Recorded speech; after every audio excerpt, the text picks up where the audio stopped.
Punta na tayo rito kay Congressman Paulo Duterte. Kaya dito, laging punong-puno tayo ng balita rito. Putya, nagtsatsaga kayo sa mga kung ano-ano lang. Biro lang po. Okay, eto po. Baka nayayabangan na naman kay Badong ha. Biro lang yun ha. Yung iba hindi biro. A statement of Representative Paulo Z. Duterte on the allegations made by Antonio Tino. Ito po yung ACT party list regarding Davao City flood control projects. Let me make this clear. Davao City has nothing to hide. Correct. Ilang beses na kayong bumalik sa Davao, wala pa rin kayo nakikita. Every single flood control project along the Davao and Matina rivers was implemented, inspected, validated by the Department of Public Works and Highways and the Commission on Audit. The structure exists. They are serving the people. They are not ghosts. Unlike the kind of politics some people keep reviving every time they need attention. Walang ghost project na papakinabangan at lahat po ng mga taga Davao magte-testify na totoo.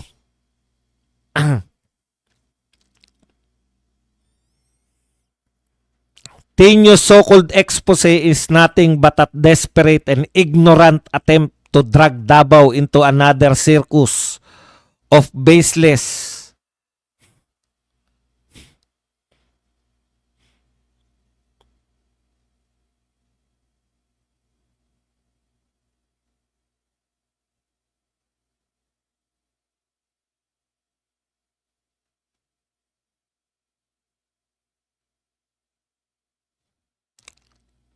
ignorant attempt to drag Davao into another circus of baseless accusations.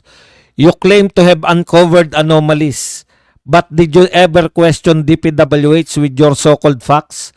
Or did you just piece together numbers to sound relevant again? If you really truly believe in accountability, start where it actually matters. Why not inspect Luzon, where even Governor Chavit Singson himself admitted there are ghost and substandard projects? Why are you silent?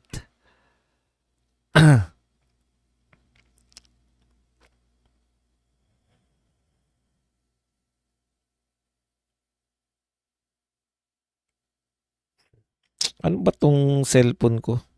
Nawawala ko lagi.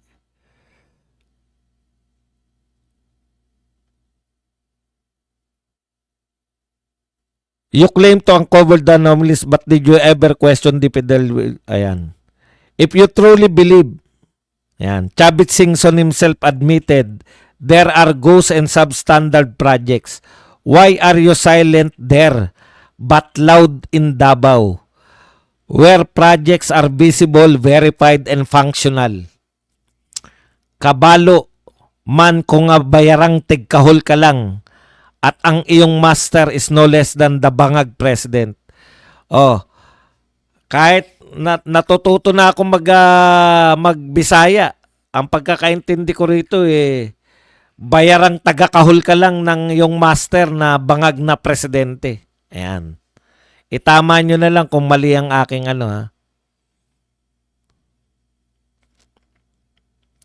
Unya imong anak nga daghang proyekto, imong agaw nga korap. Mismo yung anak mo, unsa na president bangag, imong asawa unsaon na lang, dati baya na protector sa pogo, sa akong nadungog hilak inchik sa billions na iyang nakolekta. Ayon dito sa pagkakaintindi ko, yung anak mo nga ay maraming proyekto na ayon kay Singson ay mga ghost at mga substandard. At yung asawa mo ay protector ng pogo. Kita mo naman ay kasin pa. Yung baya, di ba ano? Asawa, yan. Imong asawa, unsaon na lang. Dati baya na protector. Ah. Yung kasin, igaagaw. Kala ko naman. Ayan. Imong igagaw nga korap. O, yung pinsan mo ay korap. Hoy, bangag. Why ni sumbong sa ghost project sa imong anak? Kay ako'y muadto sa Ilocos ug mag-inspect. Tama ba yung pagkakaintindi ko? Siya na mag-inspect sa Ilocos ng mga ghost project ni Sandro Marcos.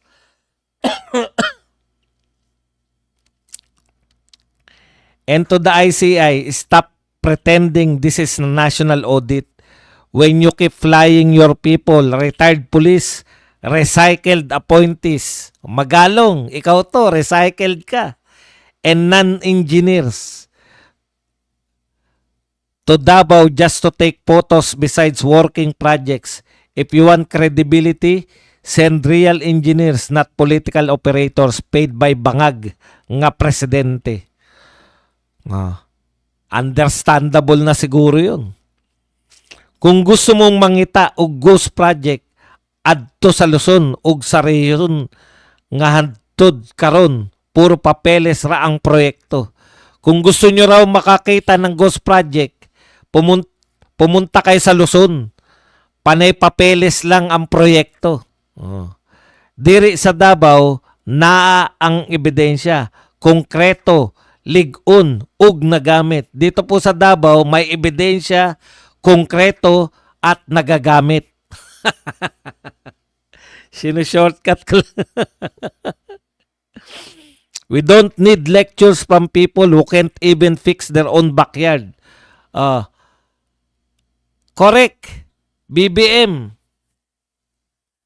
Yung backyard mo sa Ilocos, baka gusto mong dyan magsimula ng pag-imbestiga ng mga ghost project. We don't need you here. Stop wasting government resources. Yan po ang pinakamalaking kasalanan ninyo. Nag-aaksaya kayo ng government resources. Kasi po mahal yan eh.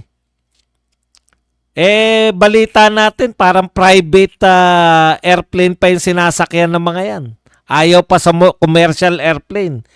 Daig pa nila si Tatay Digong ng presidente, walang private airplane. Sumasakay sa commercial airplane. Ngayon po si BP Sara, sumasakay po sa commercial airplane. Hindi kayo nahiya. Dati kaya baya. Ayun. So here's my advice to Tinyo. Come to Davao, walk the riverbanks, see the projects, and talk to the people whose homes no longer flood because of those structures. Then maybe you'll realize the only thing missing in your so-called investigation is the truth. Paano ka nag-imbestiga kung hindi ka pala nagpunta ng Davao? Panay papel-papel lang investigasyon? Until then, stop using Davao as your political punching bag. We don't owe anyone an apology for doing our job right. Correct. Kung sino pa po yung pamilya, kung sino pa po yung mga congressman, mga mayor na totoong nagtatrabaho at mahal sila ng tao nila, yung pa yung sinisiraan nyo. Lisod, nakipagdebate sa isa ka ugok, ga-represent pa gyud sa mga teacher unya ugok, dawat limpyo ara. Nakikipagdebate ka, isa kang ugok, nire-represent mo pa raw kunwari yung mga teacher, ugok ka. Ayun na, hindi ko naintindihan. Dawat limpyo ra. Kaya po talaga tayo, napapaligiran po tayo. Ang laki po ng problema natin, no? Pinakamalaking korupsyon. Grabe po talaga. Wala pong solusyon eh. Wala pong solusyon sa hinaharap. Tignan nyo na lang Nag-aaksaya kayo ng panahon, oras. Alam nyo na nga wala kayong makikita sa Davao City. Maliit na maliit lang. Mga tao hindi naman bobo eh. Si Marcos na nga, yung presidente nga nagpapakita ng ghost project. Ang iimbestigahan nyo yung walang mga ghost project.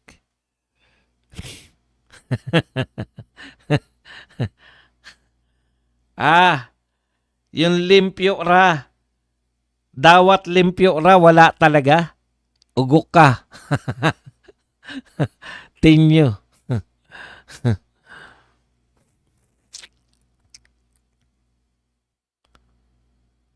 Walang umangal. Mahirap, nag-iimbestiga kayo, wala naman kayo sa Davao. Hindi pa naniniwala yung mga yan. Ako nagpapatunay na sa Davao City, madaling araw ka maglakad sa kalye, tahimik. Dahil ako mula hotel, wala na makainan dun sa hotel, pupunta ako, maghanap ako. Alam nyo kung saan ako nakakakain? Di ko alam yung lugar na yun pero yung mga balbakwahan dun, 24 oras.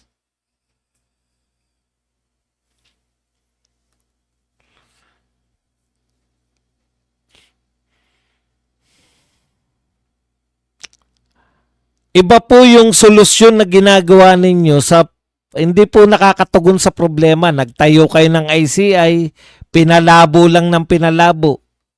Pinalitan ninyo. Tignan nyo tama na yung direksyon ng Blue Ribbon, pinalitan nyo si Marcoleta. Ano na nangyari sa Blue Ribbon? Tumigil na ng pag-imbestiga, hindi na nila alam gagawin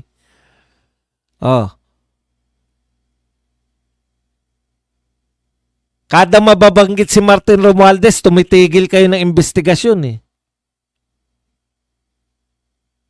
Pinatigil nyo yung investigasyon sa HOR, pero papayagan nyo na mag-imbestiga. Ikaw, Speaker D. Naatim mo yun? Pinatigil mo yung isang investigasyon?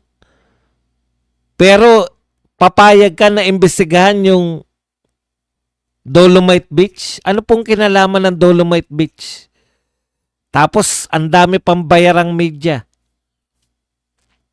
Katulad nito ni Arnold Clavio. Bayaran ka, Arnold Clavio, ng GMA7.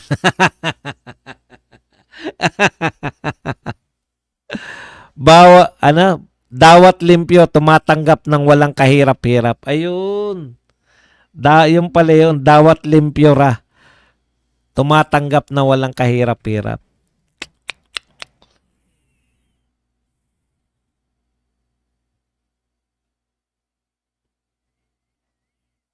Kaya nga hindi alam ni kung ano iniimbestigahan niya ron